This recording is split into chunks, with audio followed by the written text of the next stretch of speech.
Hii ni Maisha Kamili. Tutakufungulia Biblia uyaone maisha. Karibu sana ndugu mtazamaji wa kipindi hichi kizuri ambapo tunaenda kujifunza miongozo yetu hii kwa kutumia Biblia.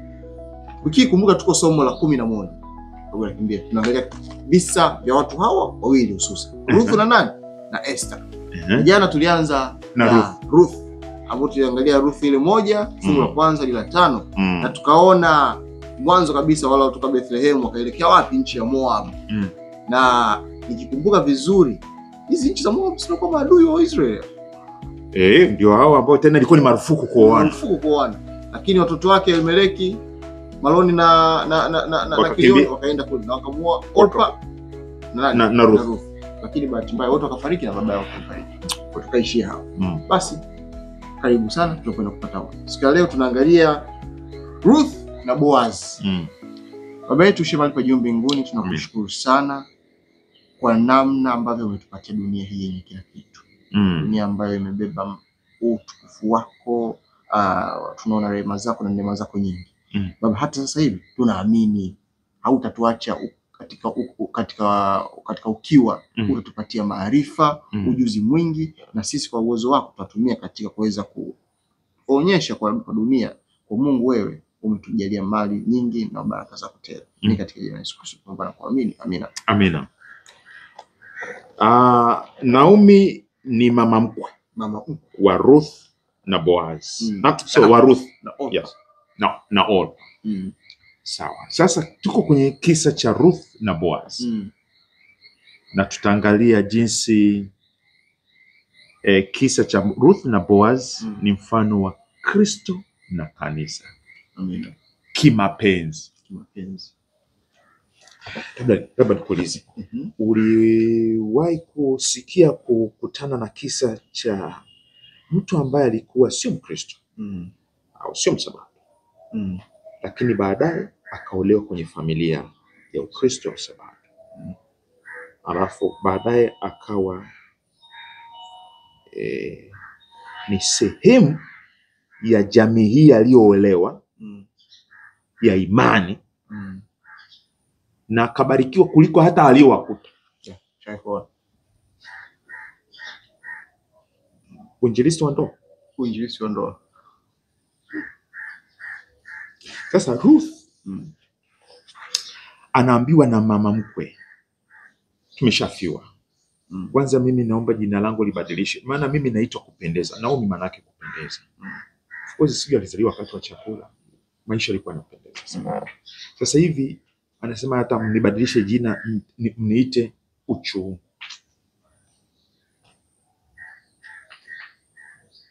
Mniite Mara maana yake uchungu. Rudi kwenye nyumba ya baba yako, kwenye nyumba ya baba yako, na rudi kwa Mungu wako, maana vilikuwa vinaenda pamoja. Ukienda kwa nyumbani unaabudu miungu ya kule, ukiolewa unaabudu miungu ya kule. Rudi. Orpa alikubali. Ruth akasema, naomba some hapo kidogo.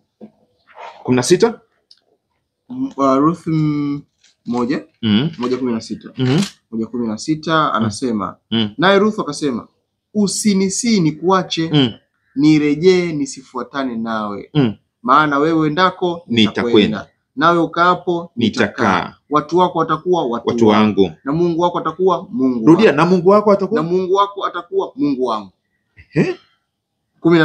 Unaweza kuishia mpaka hapa.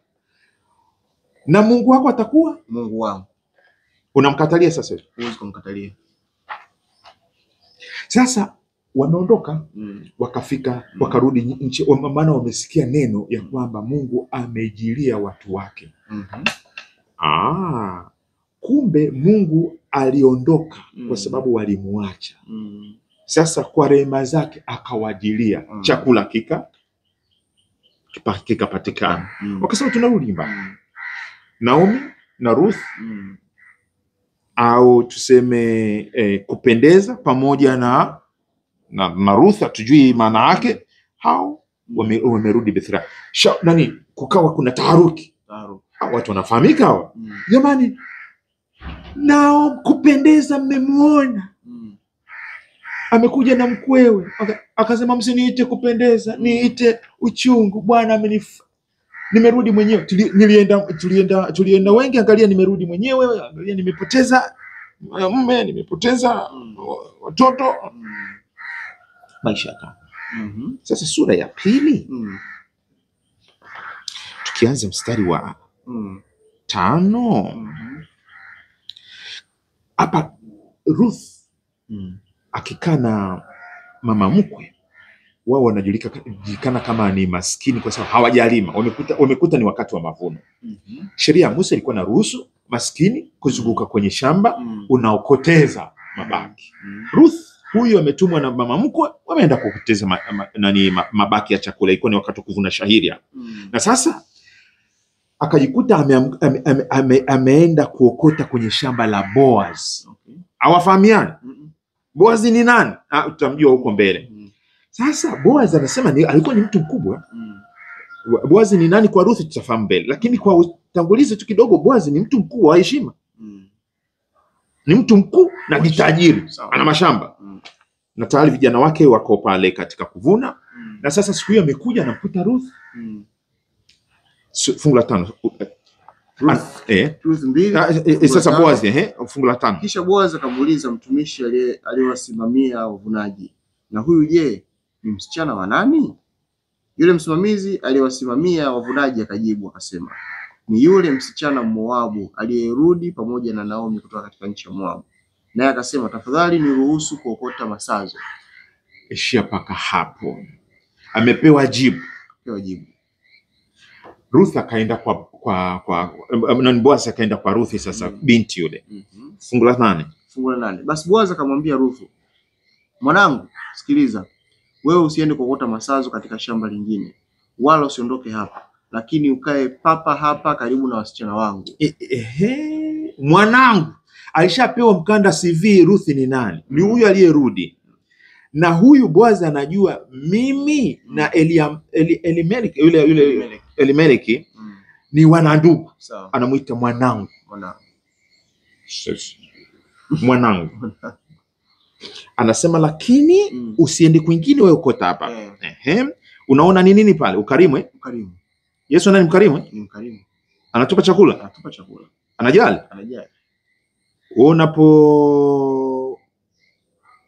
Unapojali, kwa hiyo huku kujali huku kunatukumbusha pia na Yesu. Hasha. Angalia jinsi anavyotoa maelekezo kwa watumishi. Fungu la 9. Anasema kwanza amesema ukae karibu na wasichana wangu. 8, 9. Macho yako na yaelekee konde walivunalo, ufuatane nao. Je, sikuagiza vijana wasikuguse? Tena ukiona kiu uende kwenye vyombo, nawe uyanywe walioyateka hao vijana. Umeona hiyo? Babu kubwa. Alafu ameagiza ulinzi na asiguse chochote. Asiguswe. Anajulikana ni mgeni. Na vijana pale, unajua tena vijana pale shambani na nini, akasema asiguswe. Mwanangu. Tuendelee. Fungu la 10. Twende sasa fungu la 11. Naye Boaz akajibu akamwambia, nimeelezwa sana yote uliyomfanyia mkweo tangu alipokufa mumeo, na jinsi ulivyowaacha baba yako na mama yako na nchi yako uliozaliwa, ukawafikiria watu usiowajua tangu hapo. Bwana akujazi katika kazi yako, nawe upewe thawabu kamili na Bwana Mungu wa Israeli, ambaye umekuja kukimbilia chini ya mabawa yake. Yule alisema usinisihi ni kuache. Mungu wako atakuwa Mungu wangu. Watu wako watakuwa watu wangu. Boaz anakiri, anasema nimesikia CV yako. Umeacha watu wa kwako.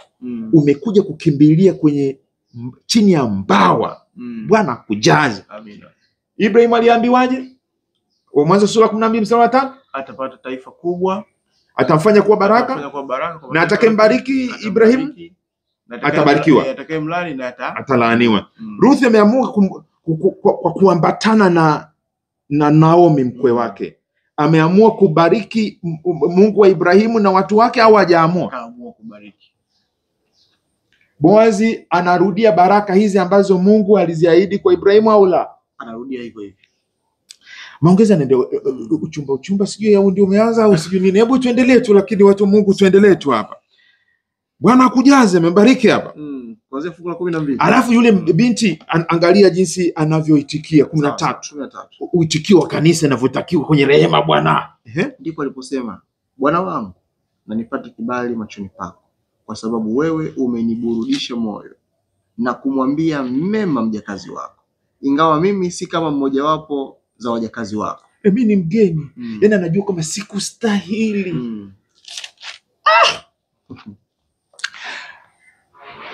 Upendo unaendelea. 14.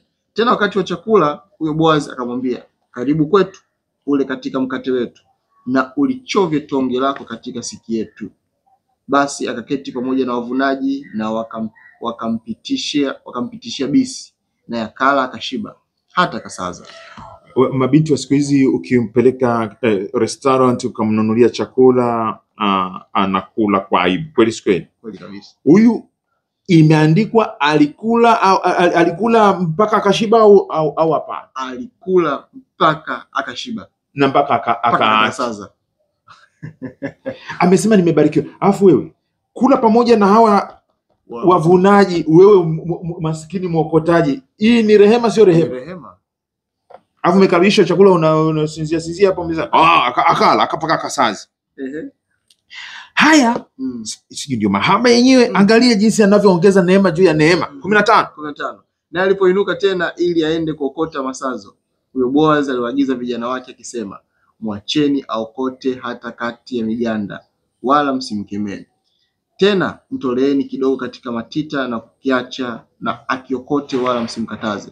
Basi Ruthu akaokota masazo kondeni hata jioni, kisha akazipura zile nafaka alizoziokota, zikawa yapata efa moja ya shairi nyingi. Akajitwika akaenda zake mjini. Akamwonyesha mkwewe zile alizoziokota. Akavitoa vile vyakula alivyosaza, alipokwisha kushiba akampa. Hata vile alivyokuwa amekula vile nani alizompa akutupa kusema ngoja, akamkumbuka mama yake, akasema nampelekea, na mama naye akapokea mzigo wa shairi zilizokusanya pamoja na chakula, wakafurahi. Kuna akili kampata pale Naomi. Fungu la 19. Basi mkwewe akamuuliza, je, umeokota wapi leo? Umefanya kazi wapi? Na abarikiwe yeye aliyekufahamu. Naye akamwarifu mkwewe ni nani ambaye alifanya kazi kwake. Akasema, yule mtu niliyefanya kazi kwake leo, jina lake aitwa Boazi. Kumbe alifuatilia huyo baba ananifuatilia, amemnyosha anaitwa nani? Anamwambia mama yake, yule nikoenda kule anaitwa Boazi. Anajibu vipi sasa? 20. Na Naomi akamwambia mkwewe, na abarikiwe huyo Boazi huyo, hakuacha wema wake, wala kwa hao walio hai, wala kwao waliokufa. Kisha Naomi akamwambia, mtu huyu ni wa mbari yetu, ni wa ukoo wetu, wa jamaa yetu aliye karibu. Mpaka hapo anasema huyu sio kwamba tu ni mtu anayetenda wema kwa mpita njia, huyu pia ni ndugu yetu. Haya mambo tutaongea kesho vizuri. Sawa. Lakini tuishie hapa anaposema huyu naye ni ndugu yetu, wa mbali yetu, wa ukoo wetu, wa karibu. Yesu anafananishwa katika Injili kwa jina la mwana wa Adamu.